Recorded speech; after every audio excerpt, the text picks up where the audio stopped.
ඔන්න මගේ robot serious එකේ දෙවනි රොබෝව ඉන්ට්‍රොඩියුස් කරන්න තමයි යන්නේ. ඔයාලට මතකද පළවෙනි රොබෝ තමයි කියුබෝ, දෙවනි රොබෝ තමයි මම මේ කියන එයාබෝ. මෙයා බ්ලින්කින් අයිස් තියෙන ඩෙස්ක්ටොප් එකේ තියන්න පුළුවන් පුංචි රොබෝ කෙනෙක්. මෙයාව නිර්මාණය කරන්න ESP32 මයික්‍රෝ කන්ට්‍රෝලර් එකක්, ඒ වගේම එයා ක්වොලිටි සෙන්සර් එකක්, ඒ වගේම ටෙම්පරේචර් සෙන්සර් එකක්, ඒ වගේම ටච් සෙන්සර් එකක් පාවිච්චි කරා.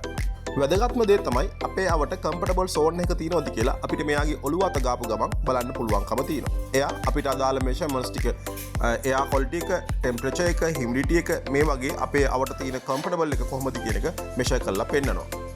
මෙයා අපේ කම්ෆෝර්ට් එක තේරුම් ගන්න ලොජික්ස් තුනක් පාවිච්චි කරනවා. ලෝ පොලියුෂන් එකයි, හියුමිඩිටි එකයි, ඒ වගේම ටෙම්පරේචර් එකයි. ඒ වගේම තමයි මේකට හඳුන්වා දීලා තියෙනවා ලෙවල්ස් 4ක්. 0 ඉඳන් 4 වෙනකම්. 0 තමයි හොඳම ලෙවල් එක. 4 තමයි මේකේ තියෙන වර්ස්ම ලෙවල් එක. ඒ එක ලෙවල් එකේදී ඇස් විවෘත වෙලා තියෙන ස්වභාවයත් විටින් විට වෙනස් වෙනවා. එකෙන් ඔයාට ඔයාගේ කාමරේ කම්ෆර්ටබල් සෝන් එක තියෙනවද කියන එක හරියටම දැනගන්න පුළුවන්. දැන් පාඩම් කරනවද, නිදා ගන්නවද, මොකද්ද මේ වෙලාවේ කරන්න ඕනේ කියන එක තීරණය කරන්න පුළුවන්. ගොඩක් ස්තුතියි ඔයාලට.